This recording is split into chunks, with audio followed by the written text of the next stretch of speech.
Hey guys, it's Cassie. This is my first week video.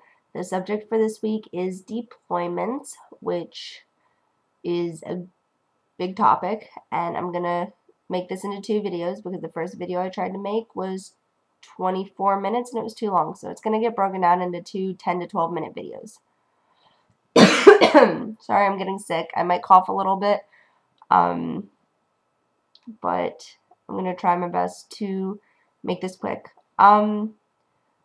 First, my disclaimer, anything I say, if you take it offensively, I'm really sorry. I'm not trying to offend anybody. I'm not trying to make things sound tough for me. I'm not trying to belittle anybody. I'm just telling you my experiences, what I find works, some things that I think about deployment, stuff like that.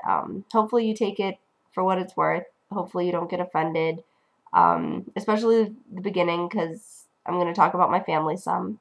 But yeah, that's basically it. I'm laying in bed, by the way. This is my Spider-Man themed room. Okay. So this is me and Jacob's first deployment together, and it's his first deployment. It's my first deployment as a military girlfriend, so I'm actually going to talk about that a little later on in my video. So I'll get to that and what that's like being a Navy girlfriend in the situation. First, I actually want to point out my main advice ideas for deployment. First, don't lose track of who you are. And I'm going to talk a lot about that right now. Second, have faith. It'll be fine. You'll live, I promise. We all go through military relationships. Everybody gets deployed. Doesn't matter if you're Air Force, Army, Marines, Navy, you're going to go through a deployment, more than likely. So have faith, you will live. I promise. And third, I'm going to go over just little tidbits of pointers, things to make it easier, things that I find to be important. First, I'm going to talk about my family a lot for this one because it might be my first deployment as a Navy girlfriend, but this is like my 9th or 10th deployment for the Navy. My dad is Navy, as I said before. He was in flight school when I was born. Then we moved, and he was gone for 6 months, and me and my mom and my little sister, who had just been born, moved again to live with my grandparents, so that way my mom wouldn't have to be alone raising her 2 babies. Then he came back, and we moved again, and for 3 years he did 6 months abroad, 6 months at home. And during those 3 years, my little sister was born, and he wasn't there for her birth. Then we moved again when he came home, and he was with us for 2 years. And then when I was 9, he got stationed in Japan for 2 years, and we stayed in the States. And then we moved to Florida, where he was on Joint Operation Command for 2 years. And then he got orders for a year in Maryland, and we stayed in Florida because I was in high school. And he left, and his orders got extended to 2.5 years. And rather than getting stationed back at home where he thought he would be, he got stationed in Orlando, which was 2 hours away. So he bought a house there, and he lives there during the week, and he came home on the weekends. And to this day, that's still what he's doing. Even though I moved out, that's still the life my family lives at home. So that's background on my dad's deployment. So for this part, I'm going to talk a lot about deployment from the kids' eyes. Deployment was really hard on me as a child. I remember being kind of separated from other kids while my dad was away. Like, my mom put me in guidance counseling for it because she thought I was depressed, which I didn't think I was. I actually felt more segregated, being treated differently than when I was just treated like a normal kid. So for moms out there and dads out there, like, be sure to take into account things that your kid needs. Not all kids' needs are going to be the same. Next, keep things age appropriate for your children. If you're a mom or a dad, my mom told me that if my people in white Navy uniforms showed up to the house, that it meant my dad could be dead when I was like 5. And to a 5-year-old, I didn't really realize what the Navy uniforms were. and somebody showed up in all white at my door, and I knew the dress whites were white, and I had a breakdown because I thought my dad was dead because I knew he was in the Gulf Wars. So keep things age appropriate for your kids. Let them know what's going on, but keep things age appropriate. Like, you don't want to paranoid your child. Children, 5-year-olds can be clinically depressed. I promise. 5-year-olds can have anxiety. 5-year-olds can have nightmares. 5-year-olds are not too young to know what war is, so don't think they are. Be real, but keep things age appropriate for your kids. Just food for thought. Next, make sure your kids know who their parent is. My little sister thought my dad was a telephone because she only talked to him on the phone. So the phone rang and she yelled, "Daddy." But when he came home, she refused to go to him. So that was really sad at his homecoming. So make sure your kid knows who their dad or mom is. Just things growing up as the kid in the Navy.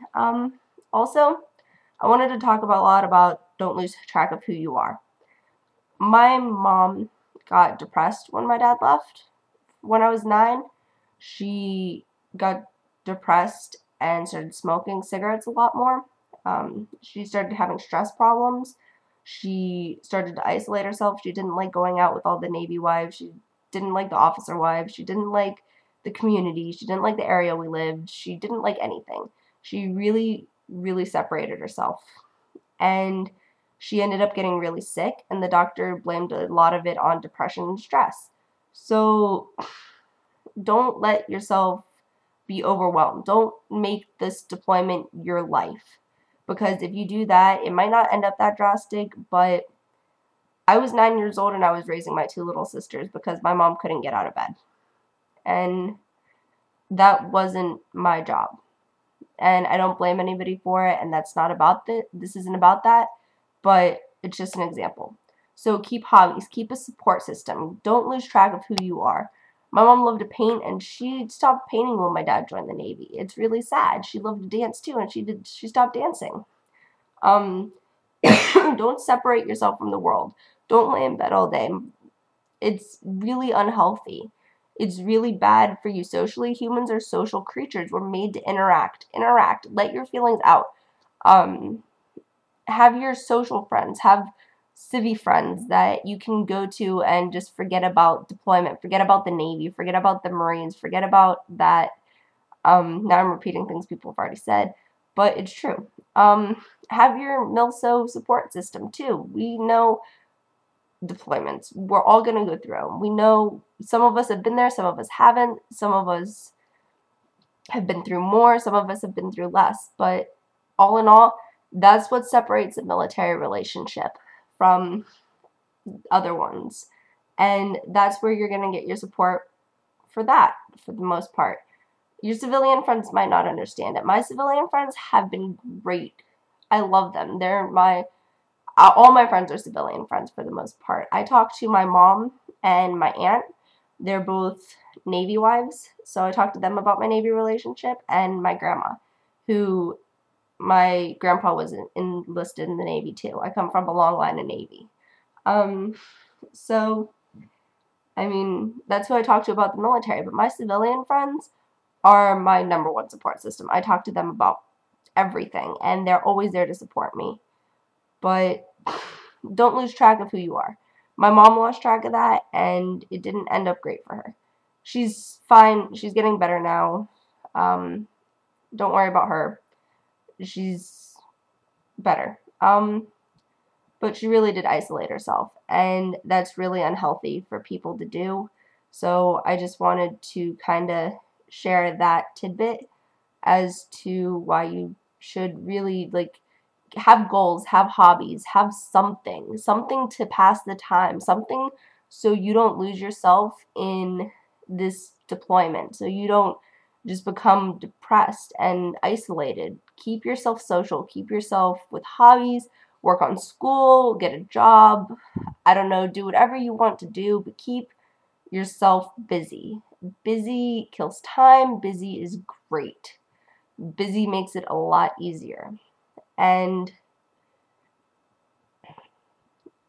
that's pretty much my story with that. I